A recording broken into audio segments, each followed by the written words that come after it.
step out. And step out they did to a disco-dealing beat, setting the National League on fire.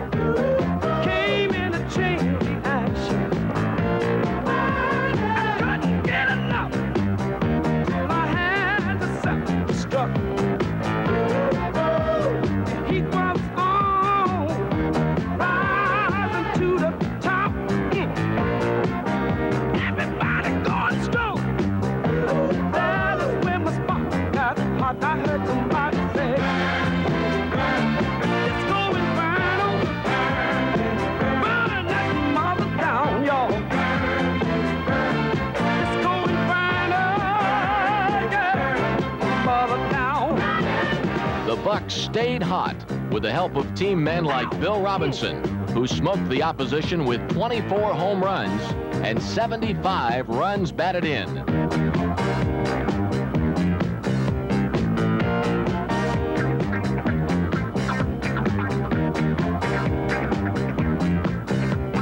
Brad Jackson fanned the Pirate flame all summer long with 14 saves and a stingy 2.96 earned run average. Setting the pace in August was Kent Tekulve, who scorched his way through a league-leading 94 games and 31 saves, while chalking up a 2.75 ERA. And no play better typified Pirate family togetherness than when Omar Moreno teamed up with Dave Parker, Rennie Stennett, and Ed Ott to burn the Cardinals.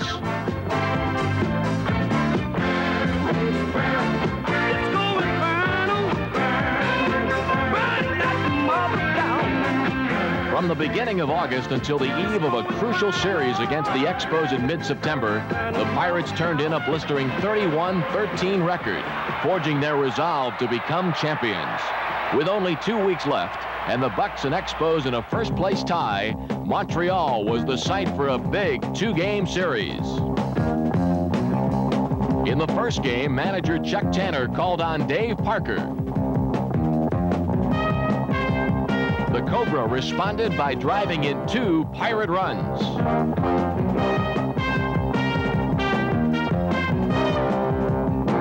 And 2 runs were enough to keep the Expos down, as Don Robinson, battling tendinitis, went the full 9, holding Montreal to only 1 run in a 2-1 Bucco win. The next night, the Pirates jumped out to a 3-run lead in the first inning.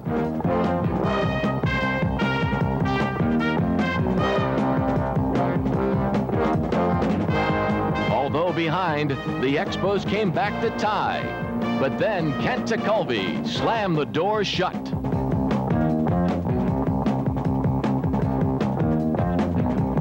Brad Jackson and friends kept it shut.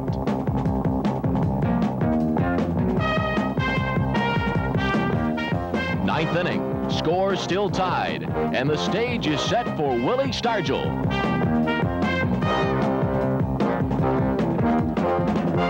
The Expos are beaten again, this time in a 6-hour rain-interrupted marathon that ended at 2 o'clock in the morning.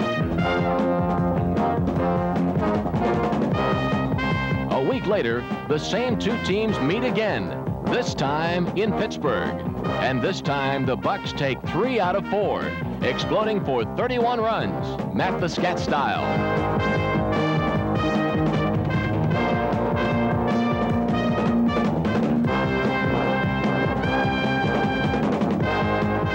In the pivotal game, Willie Stargell did it again, hitting 2 home runs, driving in 3. When the series was over, the Pirates were in first place thanks to Willie Stargell, who played with the spirit of a man half his age. When the time comes when I lose that enthusiasm, when I no longer get goosebumps as a result of each game, and I'll call timeout if I'm coming to hit with the bases loaded, I'll call timeout, wave my hat, and that's the last you see of Willie Stargell on the baseball field. Someday you're going gonna be old. Bless your soul. Someday you'll be old. One day you'll be full of life, and life won't owe you nothing. You'll be wise because you've experienced it all. Well, you might have a few aches and pains, but you still keep struggling, 'cause you don't want to give up on this good thing. Someday you're gonna be old. Bless your soul. Someday you'll be old. So get the best of every day,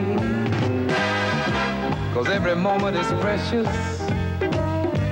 Don't let your past catch up with you. You ought to think about what you do before you do it. Try and develop self-control, 'cause it don't take long before your youth is gone and all the time starts coming on. Someday you're gonna be old. Bless your soul. Someday you'll be old. Someday you'll be old, yeah. Pop Stargell, team captain and most valuable player, had led his team into the final week. With only 3 days left, the division winner was still in doubt. Montreal was only a game behind as the Pirates began a 3-game series with the Cubs.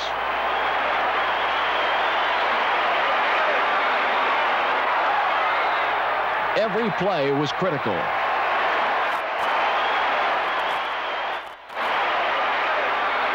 But the Pirates responded eagerly to the pressure. Everyone wanted a piece of the action. Dave Parker came through in the first game, backing up Jim Bibby's 4-hit victory with a 2-run homer. The Bucks lost the second game, but then on the final day of the season, Willie Stargell once again reached down deep.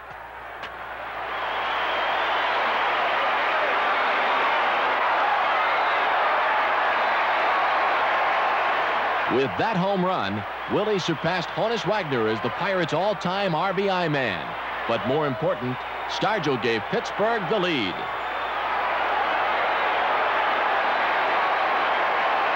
And when word came that the Expos had lost, the Pirates were only a victory away from the title. Kent Tekulve was called upon for the 94th time.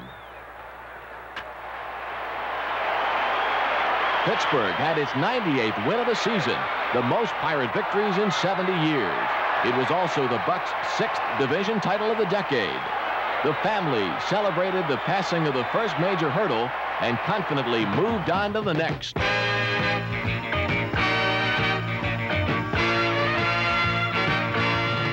The next obstacle, Tom Seaver and the Western Division champion Cincinnati Reds, a team which the Bucks had never beaten in 3 postseason series.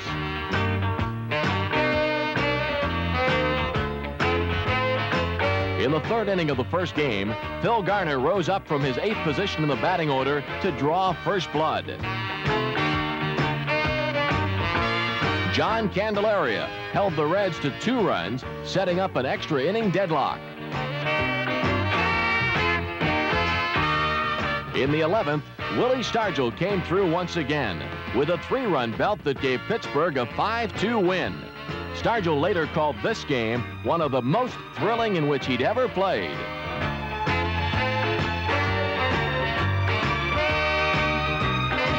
The second game was as hard fought as the first. Tim Foley at bat, top of the 5th, 1-1 tie. This double gave the Pirates a 2-1 lead that held until the bottom of the 9th when the Reds tied it. But the tie lasted only until the top of the 10th and Dave Parker's swing of the bat.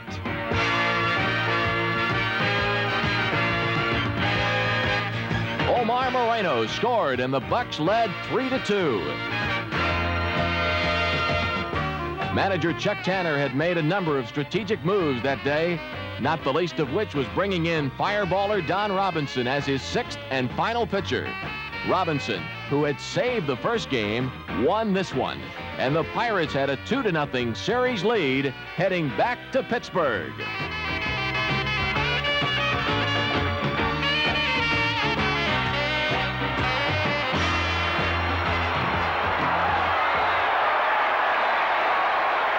The family was home for the 3rd game of the series. Willie Stargell drove in 3 of Pittsburgh's 7 runs, including this gigantic shot to the 2nd deck of Three Rivers. And when he got home, the whole family was there to greet him. We are family. I got all my sisters with me. We are family. Get up, everybody, and sing. We are Bert Blyleven pitched 9 sweet innings, beating the Reds 7-1, giving the Pirates their 9th National League pennant.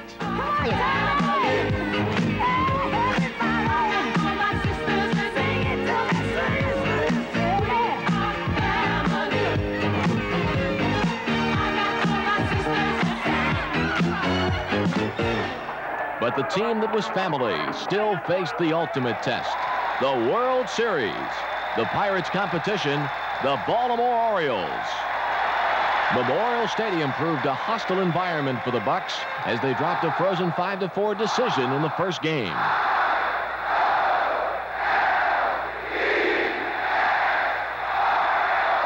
In the second game, it was all tied 2-2 in the 9th. Manny Sanguillen up and rain pouring down. Sanguillen smartly went to the opposite field. Ed Ott scored to make it 3-2. And Kent Tekulve came in to pitch the bottom of the 9th, striking out the first 2 before getting Al Bumbry to end the game.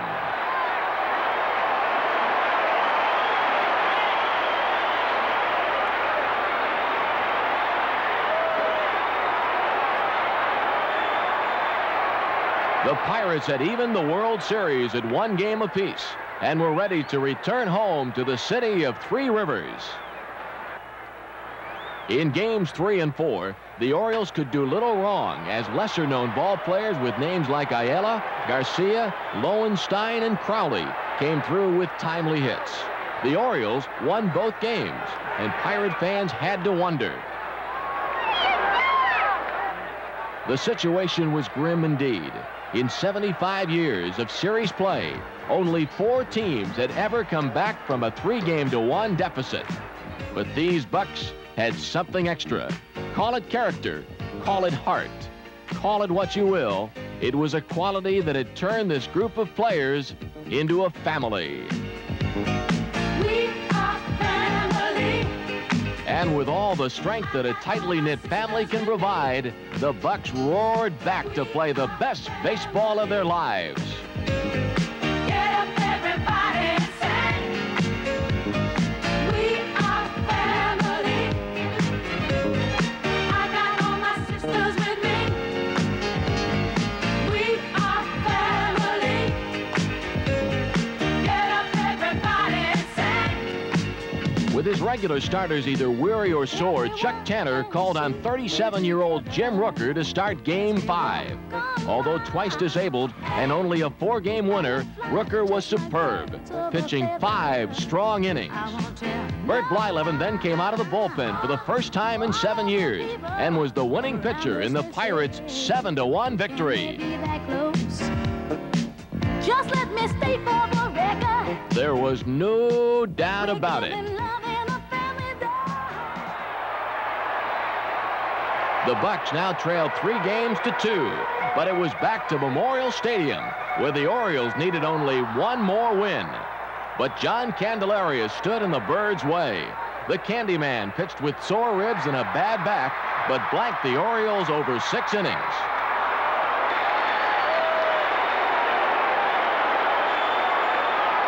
Baltimore's Jim Palmer matched zeros through 6, but in the 7th, up stepped Dave Parker with 2 men on.